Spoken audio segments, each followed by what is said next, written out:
नमस्कार, आप देख रहे हैं सरकारी अपडेट इंडिया, जहां पेंशन, सरकारी योजनाओं और कर्मचारियों से जुड़ी जरूरी खबरों को आसान और साफ भाषा में समझाया जाता है। अगर आप ऐसी महत्वपूर्ण अपडेट लगातार पाना चाहते हैं तो चैनल को सब्सक्राइब करके बेल नोटिफिकेशन जरूर ऑन कर लीजिए। 18 अगस्त 2026 को EPS 95 पेंशन से जुड़े लाखों पेंशन भोगियों के सामने सबसे बड़ा सवाल यही है कि न्यूनतम पेंशन में बढ़ोतरी की मांग आखिर कहां तक पहुंची है। 7,500 रुपए के साथ महंगाई राहत की मांग पर क्या स्थिति है, हायर पेंशन से जुड़े लंबित मामलों में क्या हो रहा है और जिन पेंशनरों को भुगतान या दस्तावेज संबंधी परेशानी आ रही है उन्हें क्या करना चाहिए। इन सभी मुद्दों पर चर्चा लगातार तेज है, लेकिन शुरुआत में एक जरूरी बात समझ लीजिए कि किसी संगठन की मांग, किसी नेता का बयान, किसी आंदोलन की घोषणा और सरकार का आधिकारिक आदेश अलग अलग चीजें हैं। जब तक श्रम एवं रोजगार मंत्रालय EPFO या केंद्र सरकार की तरफ से स्पष्ट अधिसूचना जारी नहीं होती, तब तक किसी मांग को अंतिम सरकारी फैसला मानना सही नहीं होगा।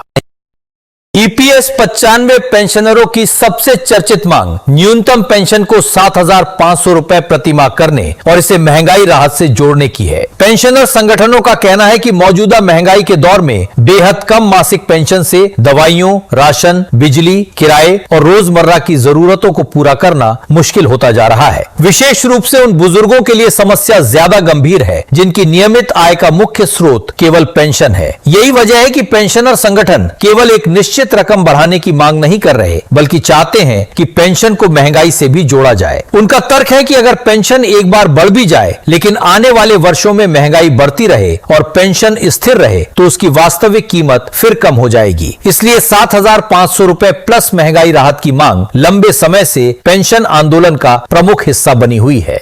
लेकिन यह बहुत जरूरी सावधानी है। सोशल मीडिया पर यदि आपको कोई संदेश दिखाई देता है कि 7,500 रुपए प्लस दिए लागू हो गया, गजट जारी हो गया या किसी निश्चित तारीख से पैसा खाते में आएगा, तो उसे तुरंत सही ना माने। जब तक आधिकारिक दस्तावेज सामने ना आए, ऐसी खबर को केवल दावा ही समझे। अंतिम फैसला आने पर उसमें लागू होने की तारीख, पात्रता, भुगतान का तरीका और अन्य शर्तें साफ तौर पर लिखी होंगी। अगर आप EPS 95 पेंशन से जुड़े हैं और चाहते हैं कि मांग और सरकारी फैसले के बीच का फर्क आपको हर बार साफ भाषा में बताया जाए, तो सरकारी अपडेट इंडिया को सब्सक्राइब करके साथ जुड़ सकते हैं, क्योंकि एक गलत सूचना बुजुर्ग पेंशनर को बैंक और कार्यालयों के कई अनावश्यक चक्कर लगवा सकती है।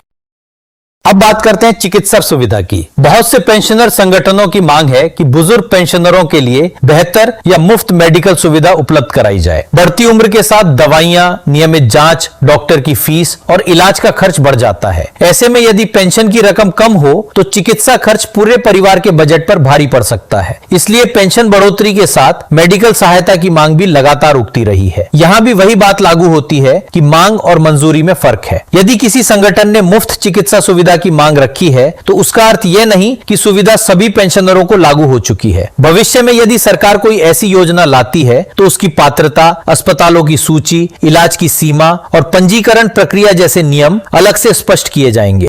अब पेंशनर संगठनों के आंदोलन की बात करते हैं। विभिन्न EPS 95 संगठन समय समय पर धरना, ज्ञापन, प्रतिनिधि मंडल और बैठक के माध्यम से सरकार तक अपनी मांग पहुंचाते रहे हैं। कमांडर अशोक रावत और दूसरे पेंशन प्रतिनिधियों द्वारा भी न्यूनतम पेंशन बढ़ाने, महंगाई राहत देने और बुजुर्ग पेंशनरों की समस्याओं का समाधान करने की मांग उठाई जाती रही है। यदि किसी संगठन की ओर से किसी तारीख पर आंदोलन, धरना या EPFO कार्यालय के सामने प्रदर्शन की घोषणा की जाती है, तो उसका उद्देश्य सरकार और प्रशासन पर दबाव बनाना होता है। यह अपने आप कोई सरकारी आदेश नहीं बन जाता। इसलिए यदि कोई पेंशनर किसी आंदोलन में शामिल होना चाहता है तो स्थानीय संगठन से तारीख, स्थान और कार्यक्रम की पुष्टि जरूर कर ले। इसके साथ पेंशन भुगतान में देरी का मुद्दा भी महत्वपूर्ण है। कई बार पेंशनर बताते हैं कि उनकी पेंशन खाते में समय पर नहीं आई, लेकिन किसी एक व्यक्ति की पेंशन रुकने और पूरे देश के लाखों पेंशनरों का भुगतान रुकने में बहुत अंतर है। यदि आपकी पेंशन नहीं आई है तो सबसे पहले अंडर बैंक खाते की जांच करें। देखें कि खाता सक्रिय है या नहीं, बैंक विवरण सही है या नहीं और पिछले महीने तक पेंशन नियमित रूप से मिल रही थी या नहीं। इसके बाद अपना PPO नंबर और EPFO रिकॉर्ड जांचना जरूरी है। कई मामलों में नाम की स्पेलिंग, जन्म तिथि, बैंक खाते में बदलाव, IFSC अपडेट या दूसरे डेटा मिसमैच के कारण परेशानी हो सकती है। इसलिए तुरंत यह निष्कर्ष न निकालें कि सरकार ने पेंशन रोक दी है। पहले अपने व्यक्तिगत मामले की वास्तविक वजह पता करें।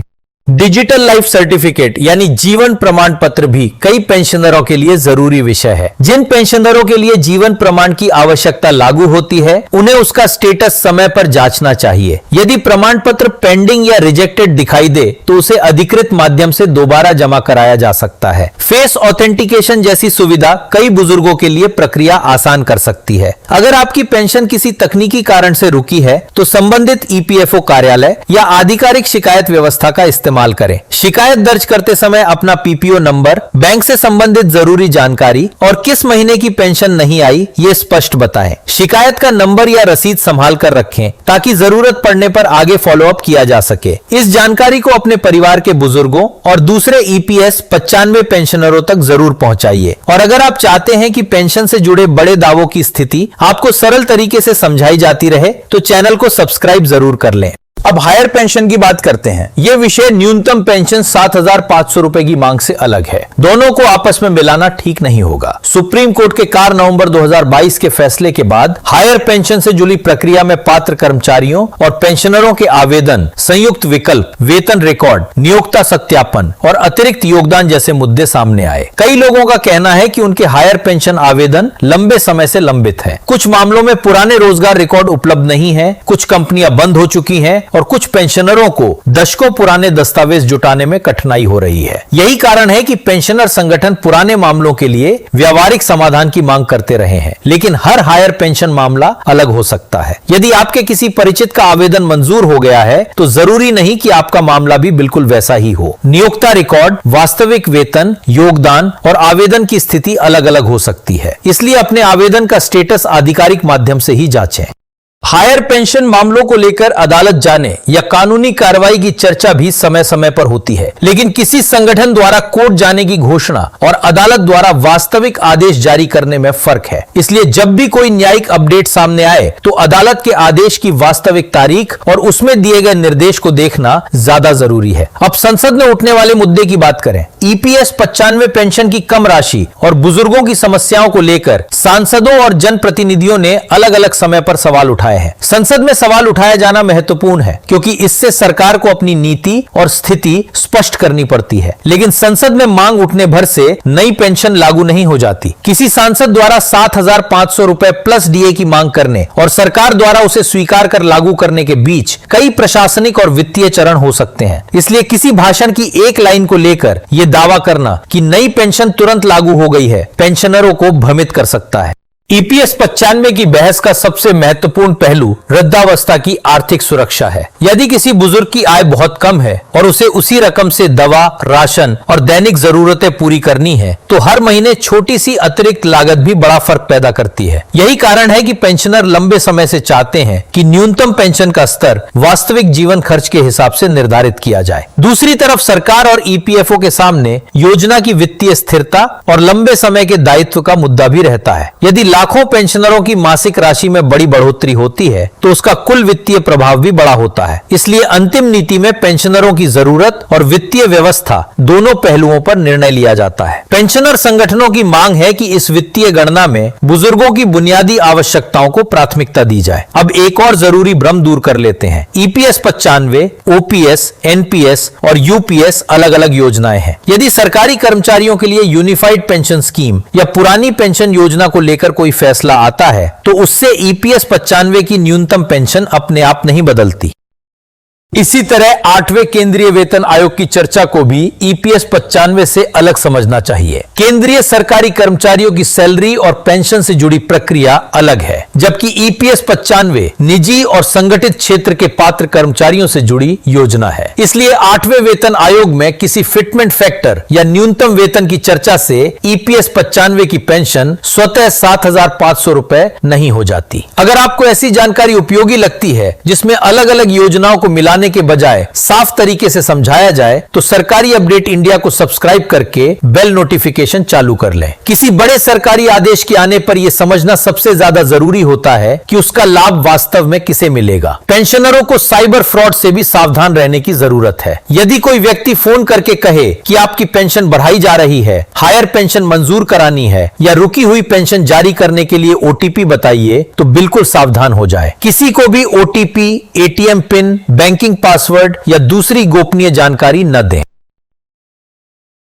7,500 रुपए प्लस डीए जैसे चर्चित मुद्दों का इस्तेमाल फर्जी लिंक और फर्जी रजिस्ट्रेशन फॉर्म फैलाने के लिए किया जा सकता है। सरकारी लोगो लगी हुई तस्वीर देखकर किसी लिंक पर तुरंत क्लिक ना करें। पहले आधिकारिक स्रोत से जांच करें कि क्या वास्तव में कोई नया आवेदन या पंजीकरण शुरू किया गया है। 18 अगस्त 2026 की स्थिति में ईपीएस 95 पेंशनरों की प्रमुख मांगे साफ हैं। न्यूनतम पेंशन में सम्मानजनक बढ़ोतरी, महंगाई से जुड़ी राहत, बेहतर चिकित्सा सुविधा, हायर पेंशन मामलों का समय पर निपटारा और नियमित पेंशन भुगतान, ये सभी मुद्दे पेंशनरों के लिए बेहद महत्वपूर्ण है। आने वाले दिनों में पेंशनर संगठनों का दबाव, बैठकें, ज्ञापन, आंदोलन या प्रतिनिधि मंडल देखने को मिल सकते हैं। संसद में भी सवाल उठ सकते हैं और अदालतों में हायर पेंशन से जुड़े मामलों पर सुनवाई हो सकती है। लेकिन किसी भी स्तर पर अंतिम फैसला आने के बाद उसका आधिकारिक आदेश देखना सबसे जरूरी होगा।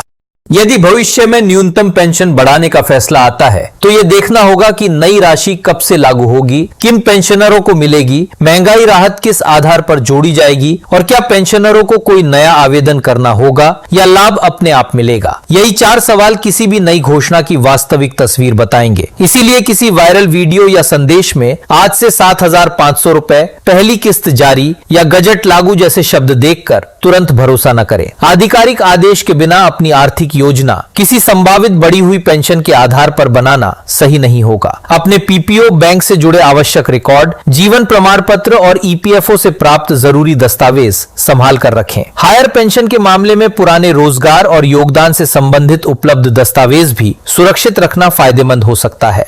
परिवार के युवा सदस्य अपने बुजुर्गों की डिजिटल प्रक्रिया में मदद कर सकते हैं। जीवन प्रमाण का स्टेटस देखना, ऑनलाइन शिकायत दर्ज करना या जरूरी रिकॉर्ड सुरक्षित रखना उनके लिए बहुत उपयोगी हो सकता है। लेकिन किसी अजनबी एजेंट या संदिग्ध व्यक्ति को संवेदनशील बैंक और पहचान संबंधी जानकारी देने से बचें। अगर अभी तक आपने चैनल को सब्सक्राइब नहीं किया है तो कर लीजिए, क्योंकि पेंशन की एक छोटी सी आधिकारिक सूचना भी लाखों परिवारों के लिए महत्वपूर्ण हो सकती है। कोशिश यही रहेगी कि आपको मांग, प्रस्ताव और अंतिम आदेश का फर्क स्पष्ट रूप से बताया जाए। अंत में यही कहना है कि ईपीएस 95 पेंशनरों की समस्या वास्तविक है और इसे गंभीरता से समझने की जरूरत है। वर्षों तक काम करने वाले बुजुर्ग चाहते हैं कि वृद्धावस्था में उन्हें ऐसी पेंशन मिले जिससे वे कम से कम अपनी जरूरी आवश्यकताओं को सम्मान के साथ पूरा कर सकें। 7,500 रुपए प्लस महंगाई राहत और बेहतर चिकित्सा सुविधा की मांग इसी उम्मीद का हिस्सा है।